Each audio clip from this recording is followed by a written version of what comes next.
أشهد أن لا إله إلا الله وحده لا شريك له وأشهد أن محمدا عبده ورسوله أما بعد فأعوذ بالله من الشيطان الرجيم بسم الله الرحمن الرحيم الحمد لله رب العالمين الرحمن الرحيم مالك يوم الدين إياك نعبد وإياك نستعين اهدنا الصراط المستقيم صراط الذين أنعمت عليهم غير المغضوب عليهم ولا الضالين.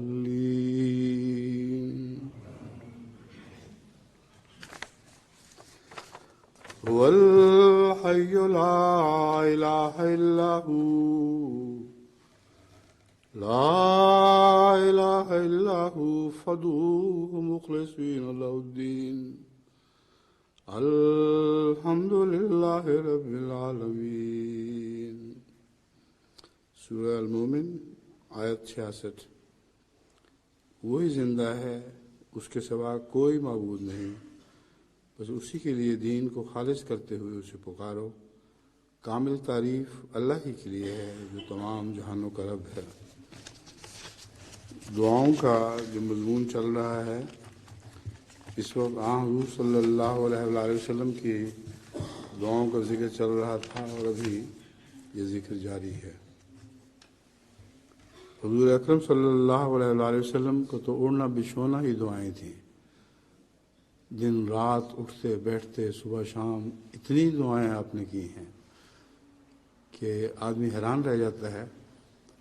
کہ سوائے دعا کے گویا زندگی بھر کوئی شغل ہی نہیں تھا، مگر شغل تھے بھی دعاؤں کی برکت سے ہی وہ شغل پورے ہوا کرتے تھے. لڑائیاں بھی کیں، بڑے بڑے مجالس میں مضامین بیان فرمائے، کثرت کے ساتھ نصیحتیں فرمائیں، لیکن ان سب کے پس پشت آپ کی دعائیں تھیں جو کھڑی تھیں، اور انہی دعاؤں کے معجزے تھے جو سارے عرب نے دیکھے. بس اب میں حضور اکرم صلی اللہ علیہ وآلہ وسلم کی بعض دعائیں آپ کے سامنے رکھتا ہوں. ان دعاؤں سے پتہ چلتا ہے کہیں کہیں بیچ میں قرآن کریم کے الفاظ بھی استعمال ہوتے ہیں، لیکن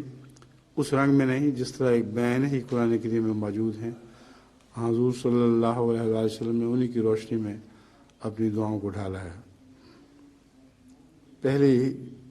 روایت حضرت ابو ہریرہ رضی اللہ تعالیٰ عنہ سے مروی ہے، بخاری کتاب الدعوات سے لی گئی ہے. حضرت ابو ہریرہ رضی اللہ تعالیٰ عنہ بیان کرتے ہیں کہ رسول اللہ صلی اللہ علیہ وسلم نے فرمایا کہ جس نے دن میں 100 بار یہ کہا اللہ کے سوا کوئی معبود نہیں، وہ ایک ہے، اس کا کوئی شریک نہیں، حکومت اسی کی ہے اور تمام تعریفیں اسی کے لیے ہیں اور وہ ہر چیز پر قادر ہے. اصل الفاظ اس کے جو